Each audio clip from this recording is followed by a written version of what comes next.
Hello, everyone. My name is Diane Mezzanotte, and I'd like to welcome you to the official book launch for author Michael Hurd's 10th book called Cannonball 204. And if you're a newcomer, welcome. If you've been on previous launches, welcome to you as well. I write for a local paper in Laurel, Maryland called Voices of Laurel. I'm a big fan of reading. I run a little free library, and I'm a big fan of Mike and his books. And so let's give a big welcome to Mike. Hey, Mike. Hi, Diane. Thank you very much. Sure. How are you doing today on this beautiful day? I'm doing just fine, thanks. All right. And thank you for hosting yet another book launch.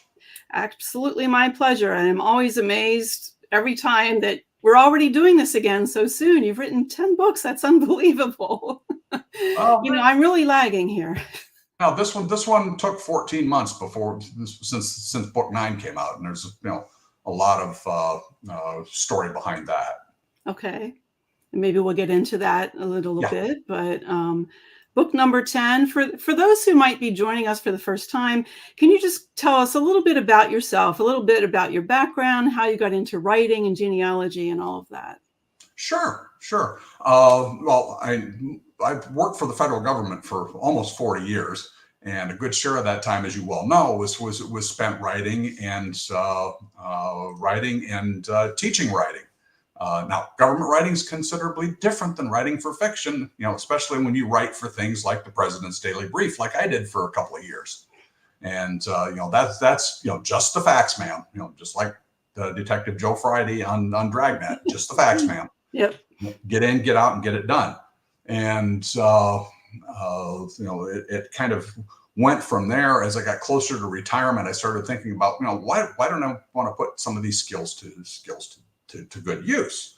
And I thought about it for a while, and then all of a sudden, our oldest son passed away in 2010, and he had been doing a considerable amount of genealogical research and had passed a lot of that stuff on to me, electronically.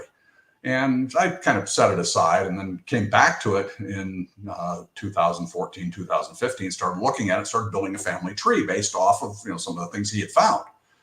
And then I started finding places where the family tree intersected with points in history, like my great-great-grandfather being murdered by his wife and her presumed lover. Aaron Burr. That one. Yeah, Aaron Burr is a distant cousin. All right.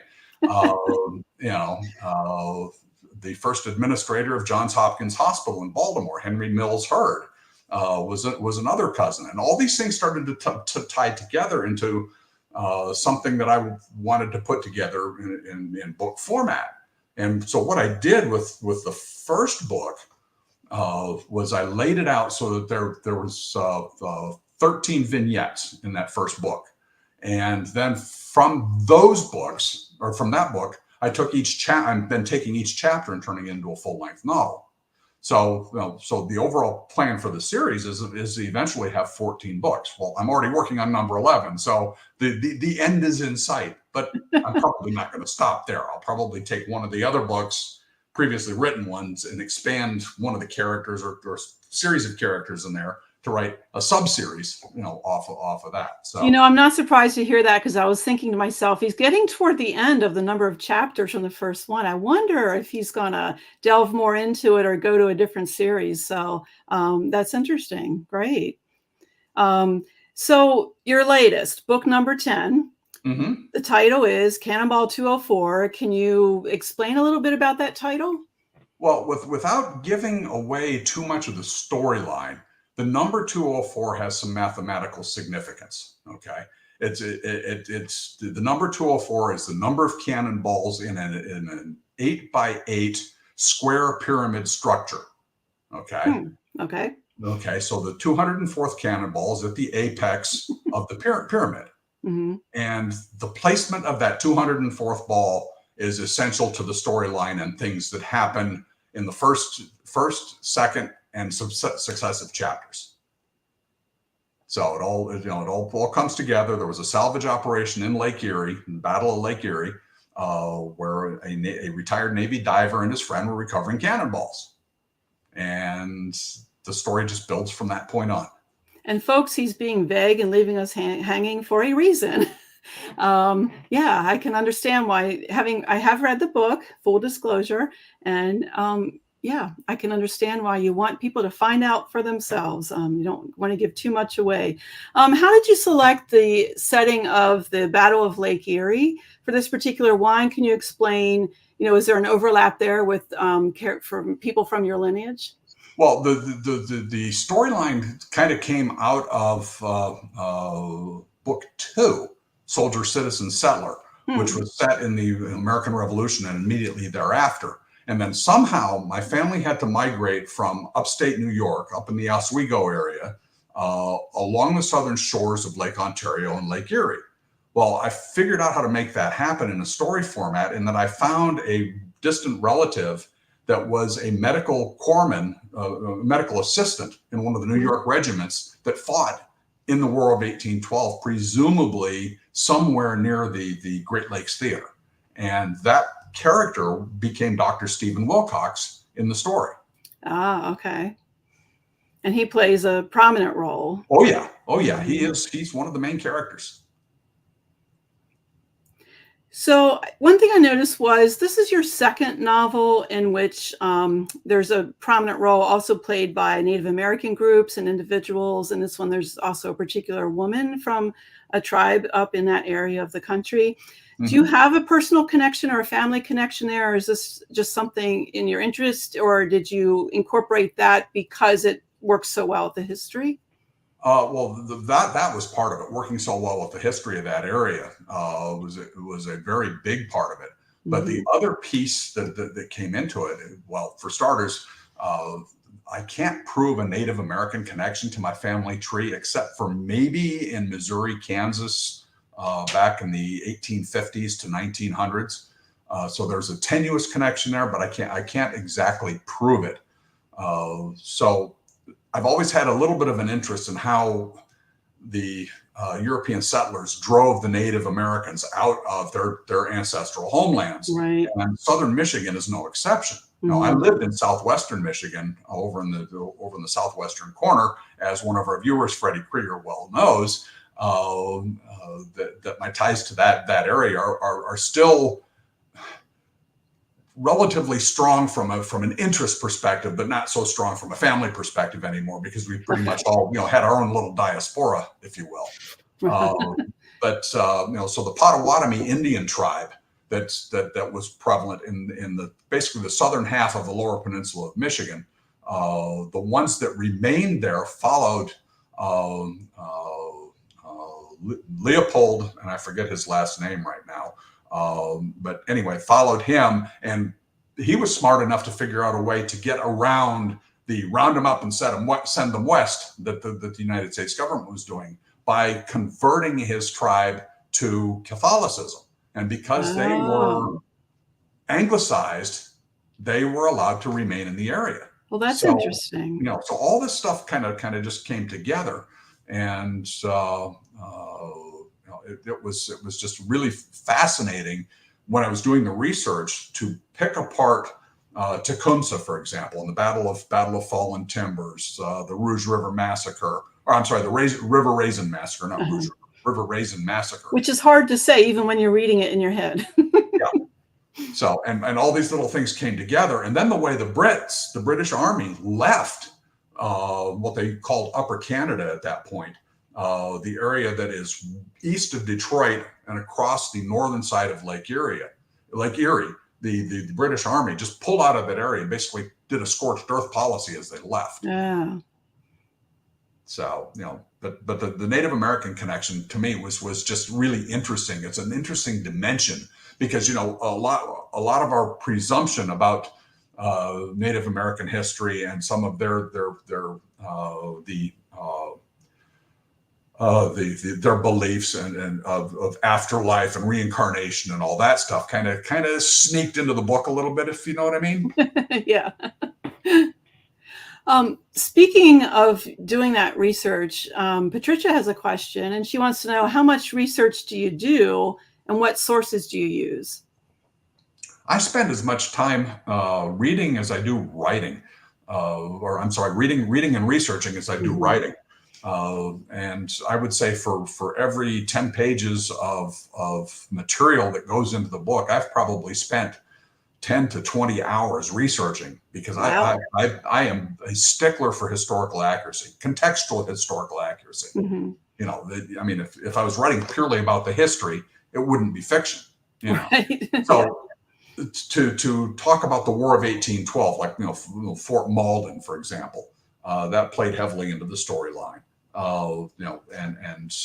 That whole piece right there with the research that went into that, I had to know everything there was to know about Fort Malden and how it was built, burned down, rebuilt, burned down, all that stuff again. So Pat, as we were talking just before this broadcast, Pat and I were talking, and we were talking about some Scottish dress that's becoming part of book 11. And the fact that I'm basically anal retentive about the historical accuracy, that I want to make sure that I'm spot on, so that I can't be challenged. You don't want to have a dial-up telephone on somebody's desk when they were still in the old hook flash Right. phone. Right. Because that's what people would find fault with and focus Yeah. on. And you want it to just be, you want it to be accurate, but the story is really your characters and your story that's taking place in that setting. But I think it's very good that you pay attention to that detail.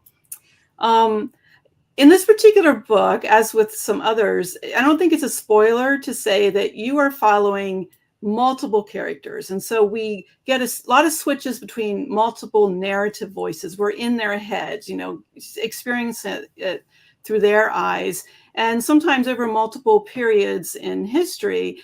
How challenging is that to keep track of? Like, do you write one character's whole storyline and then another, and then figure out how to intersperse? Or do you have a rhyme and reason, or you just let it happen? To put it in an absolute, those are the things that keep me up late at night, very late at night.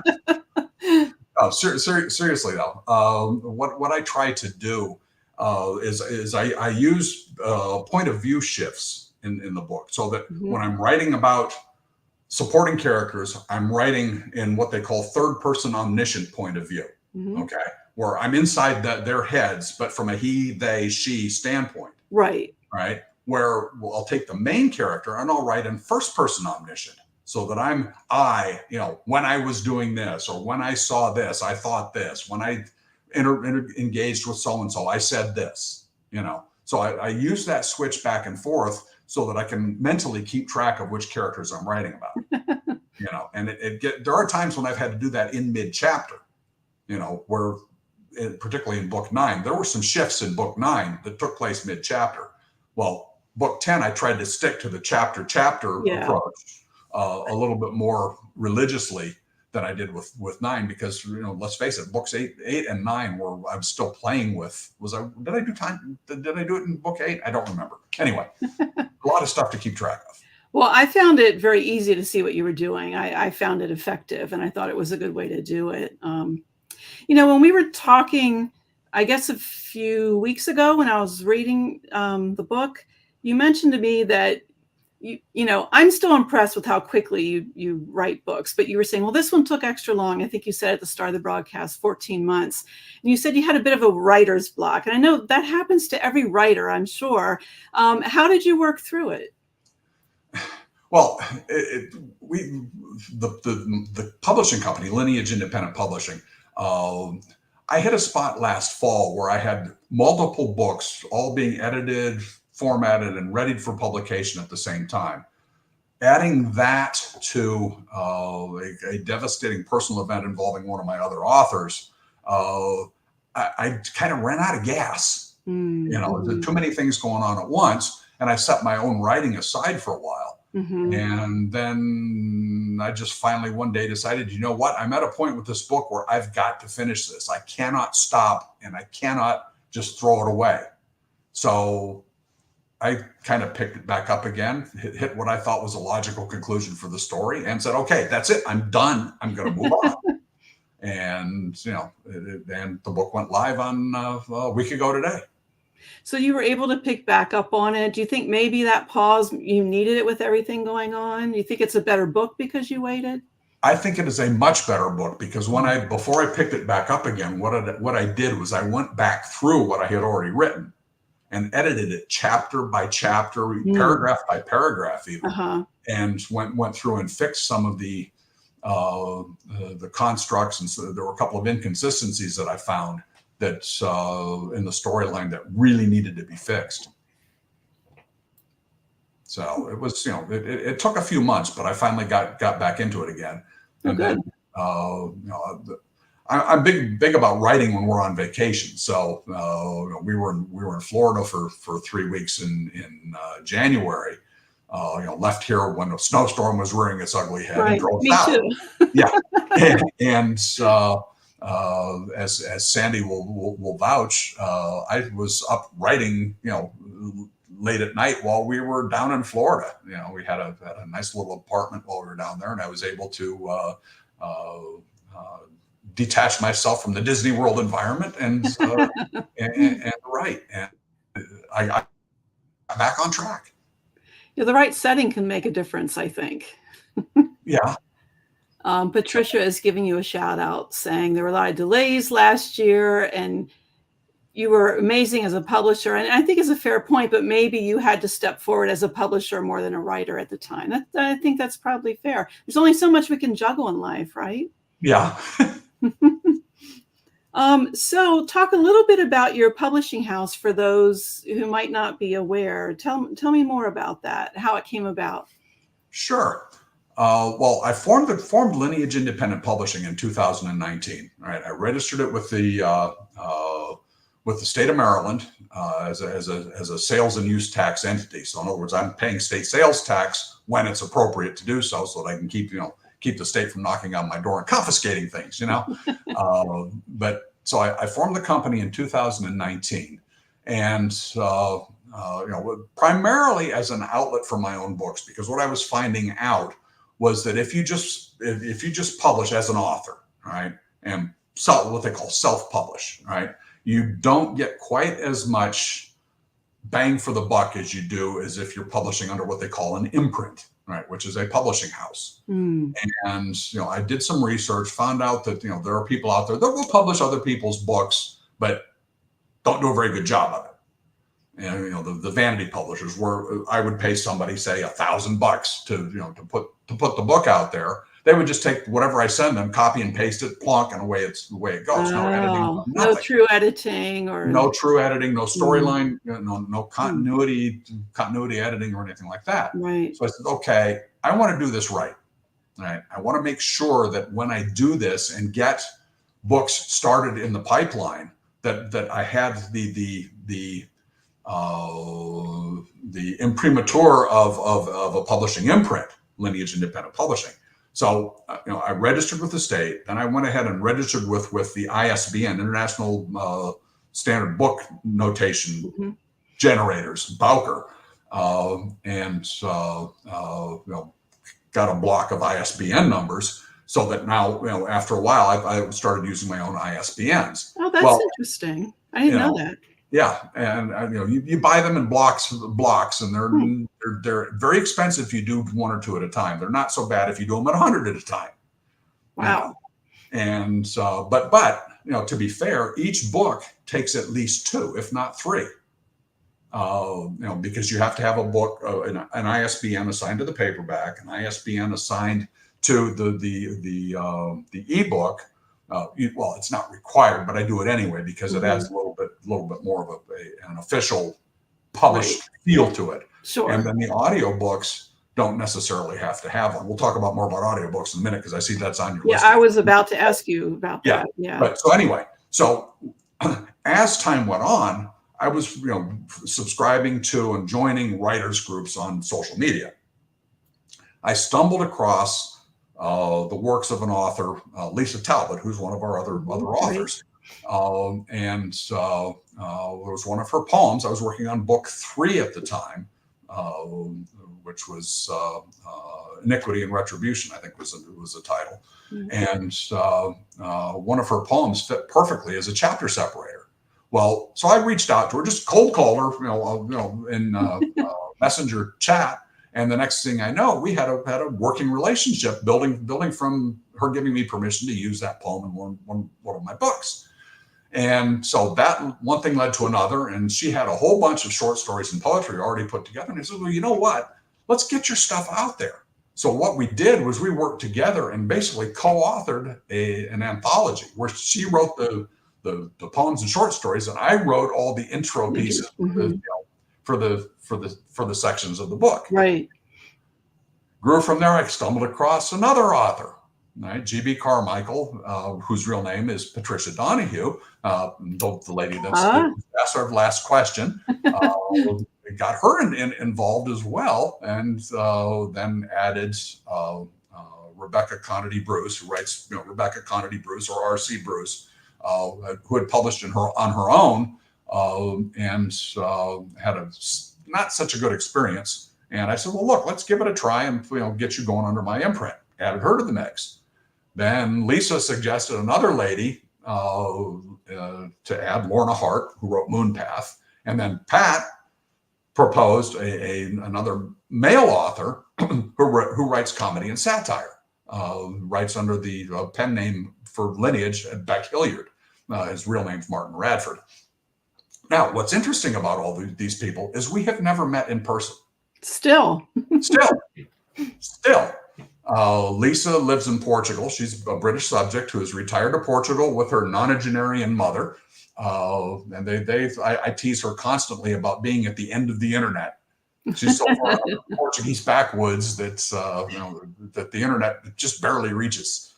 And then Pat is on the south coast of England.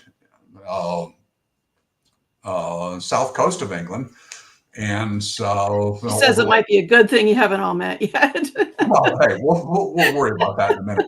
But so Pat lives on the south coast of England, a few blocks away from Martin Radford. So we've got two people in the same town. But then Lorna Hart lives pretty much in the heartlands of England, and then Rebecca lives in Osceola, Florida. Or I'm sorry, Ocala, Florida. Ocala. Ocala. Lives in Ocala, Florida. And like I said, we've all never met, and hoping we can make something happen that will fix that problem later this fall. But that's a separate discussion, not really relative to this.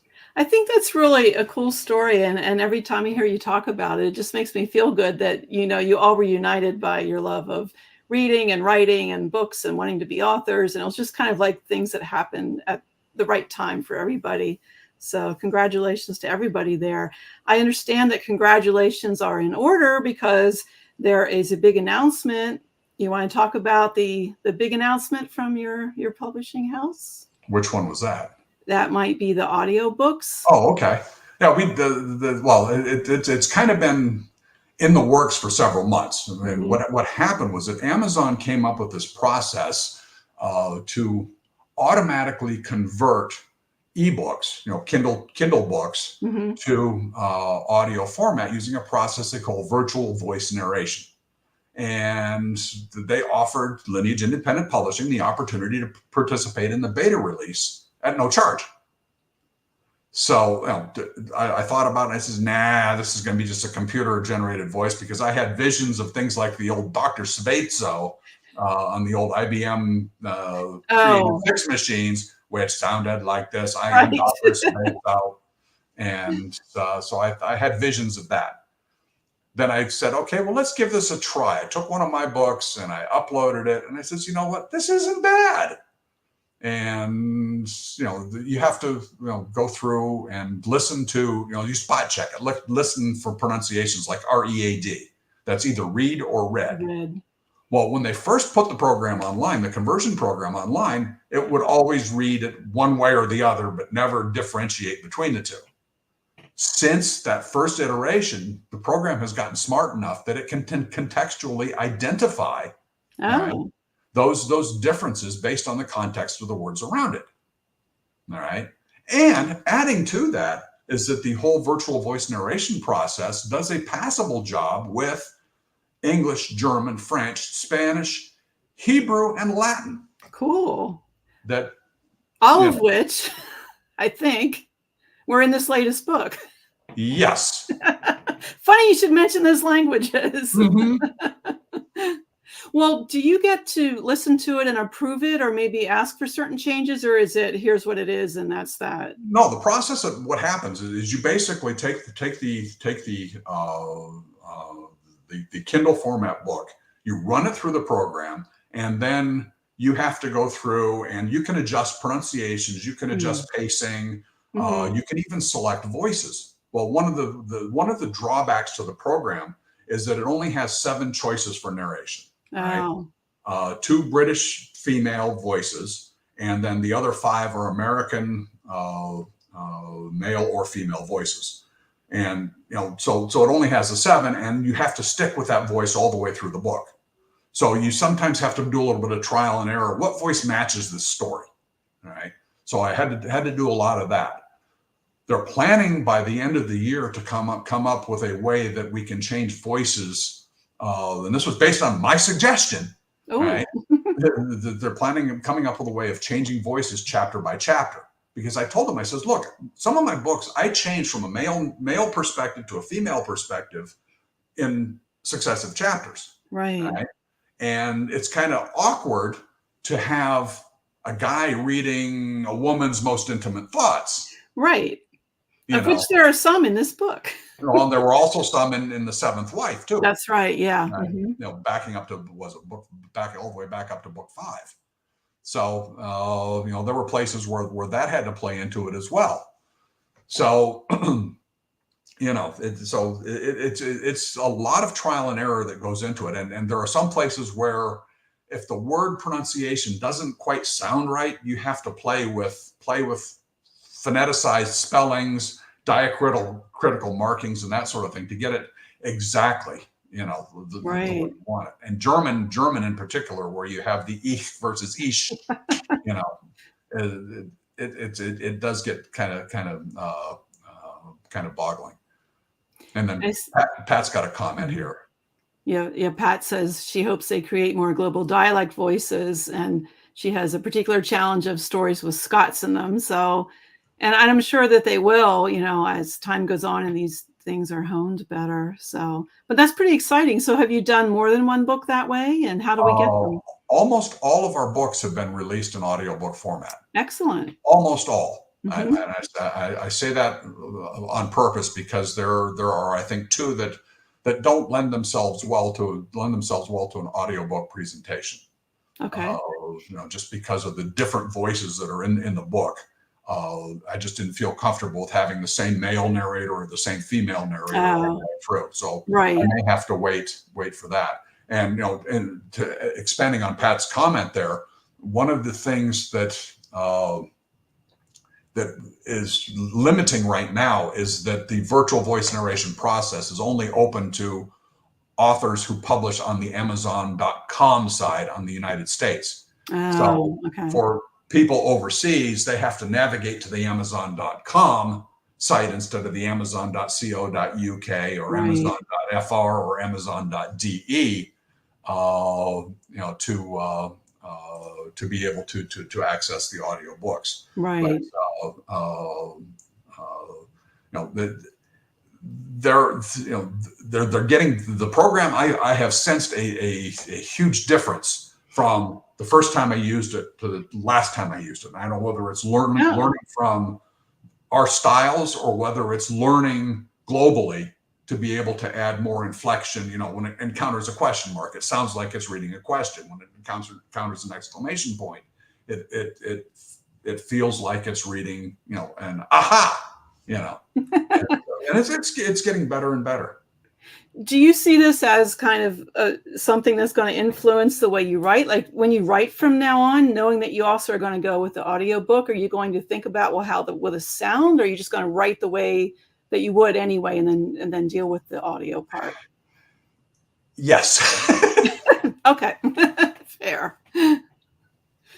So no, but seriously, I've had to think, particularly when I'm starting book 11, and even towards the end of book 10, I had to think a lot, long and hard about how is this going to sound when we convert it to audiobook? Because there are certain ways that people write that it doesn't lend itself well to a read presentation. Yeah. Where you have your independent dependent clause constructs there, where if you put one in front of the other, it doesn't sound right when it's read aloud. But if you read it on paper, it's crystal clear. Right. So I've started thinking more and more about that. And of course, Sandy just noticed on there that Audible has the audiobooks at a very reasonable price. Yes, that is correct. And if you're an Audible subscriber, you can sometimes get the books for free. Oh, cool. So nice. We can revisit them I've read all of them, but I can listen now. Oh, and Freddie has a question. So your group of writers, are they doing writing full-time, part-time, or are they retired like you? Mixture? We are all retired from full-time employment. So all of us are writing as hobby writers, I guess you will, because we just love writing. Mm-hmm. And each of us adds our piece as we write. And Pat, for example, Pat and Lorna, the two ladies in England, are both multimedia artists in their own right.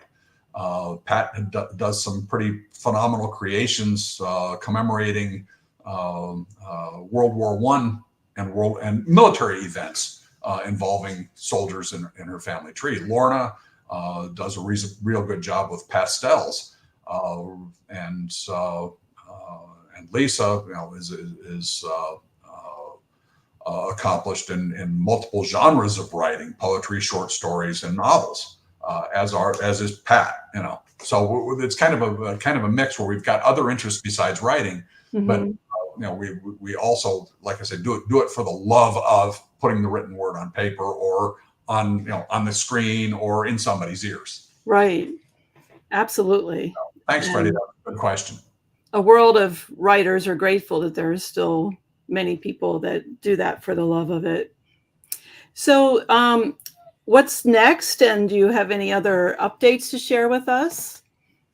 Well, right now I'm working on book 11. Of course. The title of it is actually the same title as a Supertramp song. It's called "Take the Long Way Home." Oh yeah. Right. Now, song titles, believe it or not, are not copyright protected. Right? Oh. So you can use them with impunity. I did not know that. I now have a wide opening for a book if I ever write one. Lyrics, on the other hand, are a different story. All right.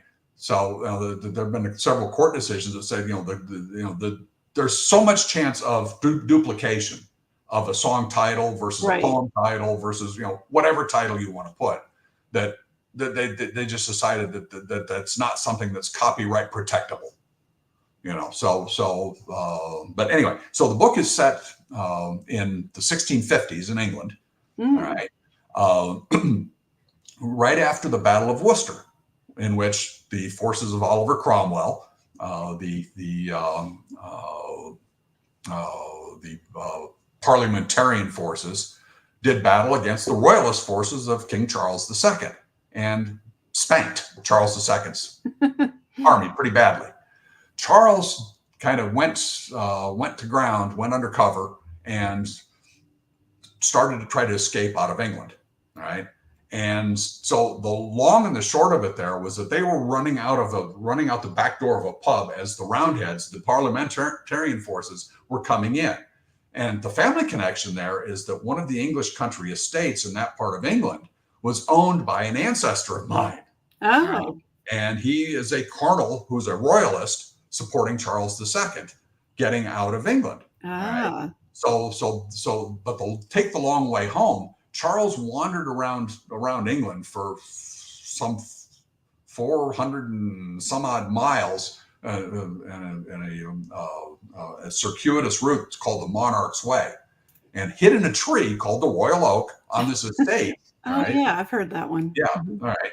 And so, the whole thing there is I'm crafting the storyline as if my ancestor was there, and it's just I'm hoping it'll be quite interesting, because I've also got an Easter egg in Of Time and Place, right? Book 9, right? I've got an Easter egg in book 9 that ties to book 11. Now, I found some Easter eggs in book 10 that tied back to other ones too. And I think I mentioned that to you. I love when people do that. I think that's so clever. I've been trying to do that probably since about book 4 or 5. I think I've been trying to do that. And I had one, I think it was Ground Faults, right? I had a hook back to the Germans, where the guy coming over who worked on the Titanic, right, came into Baltimore and was standing in line right behind my great grandparents.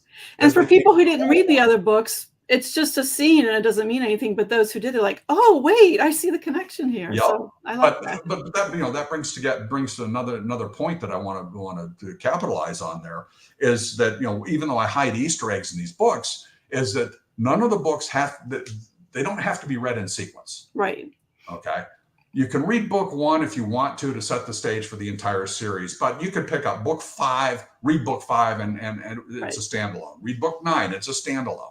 In fact, you stopped numbering them for that reason, right? Yes, I did stop numbering them because I felt that people were perceiving that they had to be read in sequence. So let's talk about Pat's comment here. Right.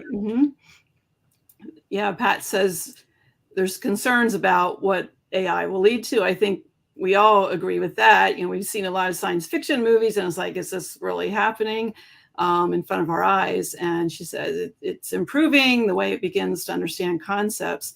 Yeah, will it get smarter than us? Will it cut authors out in what we're allowed to read? Well, let me just say real quick, I get a daily email of a news roundup, and I can tell that they're written by AI. And I hope to God they don't cut authors out, because right now they're not very good. So what are your thoughts, Mike?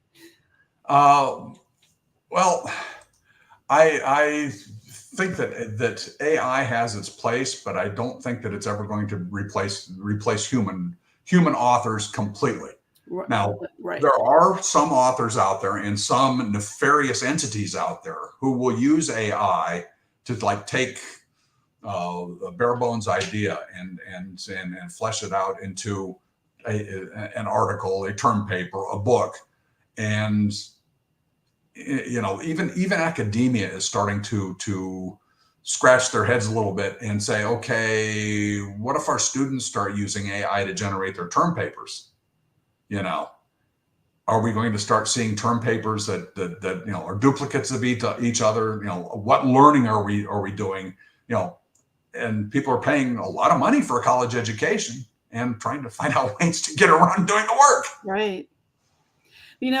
I talked to a romance author recently who said that she has started using it to help her set a scene. Like, she'll say, describe for me a house overlooking a lake in New England with pine trees, and what would the town square look like? And so she uses it to help kickstart some ideas. She won't let it write it for her, but she said it's helpful to her, particularly if she's setting a scene someplace she's not as familiar with. Right. And there may be a practical application, and I know that there are other entities out there. There's one romance / erotica author out there, Alessandra Torre, who writes has her own company down in Florida, and she just bought a coffee house on Key West not too long ago. But what she has gotten together a process where you can run your manuscript through this evaluation software that will look at the storyline and find holes in your plot. Oh. Okay, or holes in your storyline, and then you can go through and fix it. I've never used it, just from the standpoint of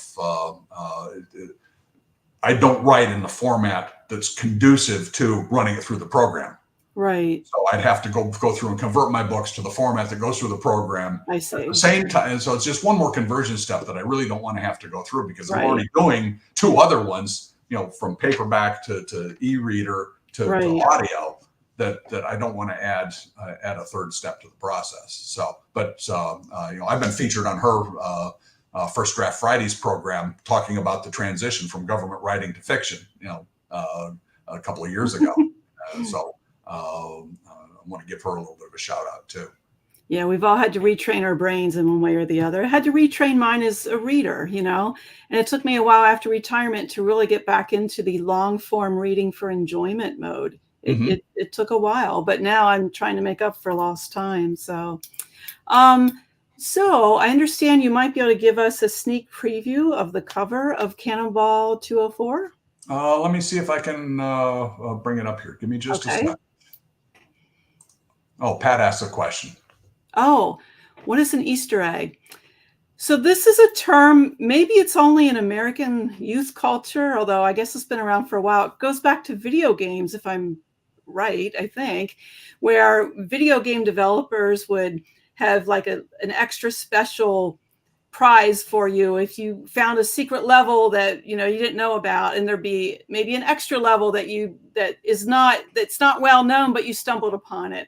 And for some reason, they just started being called Easter eggs. So an Easter egg is kind of like a little thing dropped in for longtime fans that gives them an extra amount of enjoyment or recognition that maybe it goes over everyone else's head. Is that how you understand it? Yeah, and in books, what it is in books like mine, where they're non-sequential series, it's just a way of tying the books together, right? Without making them sequential. You have intersecting storylines, like I talked about in Ground Faults, where we had the link back to the Germans book, right. Whatever book number that was. And that worked. And then in book, the books 9 and 10, they were linked together as well. Yes. So by an Easter egg.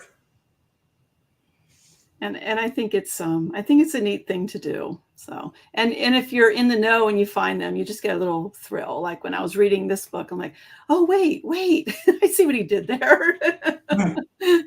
All right, so that is the cover, or at least part of the cover for part of it. What I can show on the screen. It's available already to be purchased, correct? Yep. Online, the ebook, the version. It's paperback, ebook, and audiobook. All are excellent. Out there. So all are available now. All are available now. The paperback and ebook went live a week ago today. The audiobook went live last Thursday or Friday.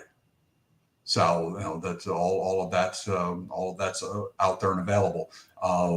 The price points on the books, I tried to make sure that the e-reader and the audio version are priced the same.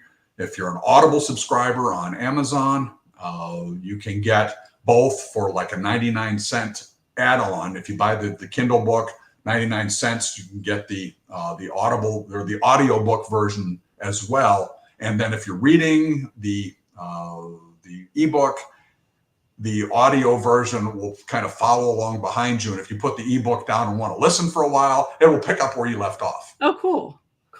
And then if you're an Audible subscriber, depending on whether you're on a trial membership or a permanent membership or how many points you have, you can get a lot of the audiobooks for free. But we're also available through Barnes & Noble, Books A Million, any of the European distributors. Oh, excellent. Okay, good point. Any electronic reader platform. We're also available in the electronic libraries. Maryland State Library, for example, has access to all of our electronic releases. And I've checked out some of my own works there just to see what they look like, and when somebody else looks at them. So got to work with the algorithm sometimes. Yeah. But it's fun. So, like I said, the Amazon is not the only game in town, and though I recognize the effectiveness of their global reach marketing, they're not the only game in town. Other people like to use other approaches, but we do have our own website. and all the books are listed there with hyperlinks to purchase options. There is one distributor that we use that if you go through the website and order directly from the distributor, single titles at a time, not multiple titles, but single titles, the prices are anywhere from $1.50 to $3 less than the publisher's recommended retail price on Amazon. Oh, okay, good. So, but that also brings to mind something else, is that if you're looking at Amazon and you see the book, none of our books are priced over, I think, $16, right? $15.99, I think, is the most expensive one. If you see something that's listed with prices $20, $25 range, they're being put out there by what they call a third-party retailer, right? And what that third-party retailer will do will be to take the retail price of the book, treat it as if it's wholesale, pay that to Amazon, and then turn around and resell it at a higher price, not including shipping like you get from Prime. Wow. So so you have to be mindful Be of your book vigilant purchases on and be Amazon. aware. Mm-hmm. So I mean, I think, well, I take that back. We do have one book that's priced in the $20 range, but it's a hardcover, not a paperback. Oh, okay. Mm-hmm. So that was one of Pat's books. That was Tales nice. from Beyond the Fey Veil. It's a children's book. Mm-hmm. Nice. And that's available in all four. Well, I think it's available in all formats: hardcover, paperback, e-reader, and audio. Well, this has been a very great discussion. Is there anything else you'd like to add? Does anyone have any questions from the viewing audience? And again, I'm very excited for you. You're very successful. You've helped out other people. It's a far cry from teaching subject-verb agreement to people who have not learned it before, isn't it? Yes, subject-verb agreement, run-on sentences, the whole bit. Yeah, Mike and I both used to teach some classes that did that. So yeah, teaching typewriting. Yes, yeah. Why use 1,000 words when 2 will do? Except if you're writing a novel and you want to really set the stage. Now that's a different story. All right. So, but that brings. Thank you, Sandy. I appreciate that.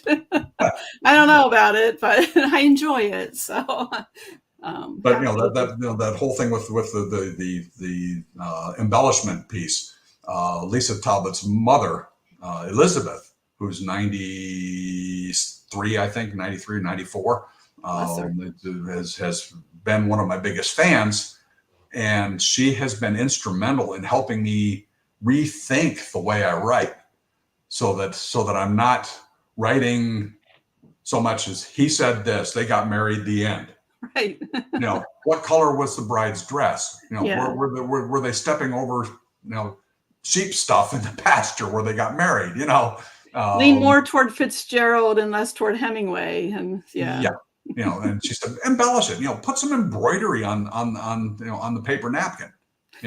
Very nice. And I've tried to apply that. So I think there's been a progression in your novels. I mean, I always like them to start with, but you can definitely see your growth as a writer and an author and a storyteller. So, congrats to you. I hope with practice, like anything else, you just get better at it. Sure. Yeah. So anyway, I think we're at a good point to wrap this up, don't you? Okay. Yeah. And as always, it's been a pleasure, and thank you very much for giving me the honor again. And thanks to everyone who tuned in. And good luck with book number 11. Oh, thank you, Diane. Okay. And for those of you that are watching offline, this has been the launch party for my 10th book, Cannonball 204. With Diane Mezzanotte as my moderator. And we have one last comment before I shut down the stream. Thank you, Pat. That's a huge compliment.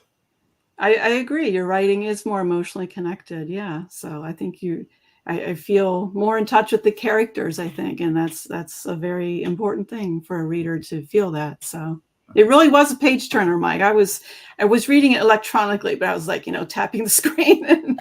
So very good. Thank you. Thank you. But anyway, so thanks everybody for joining us, and those of you that will be watching this or are watching this offline recording, Feel free to post your questions. I'll be more than happy to answer them when I know that they're there. I do check my feed several times a week to see if there are any questions, and we'll just take it from there. So Diane, thank you again for hosting this, and we'll be in touch. Okay. Take care, everyone. Bye-bye.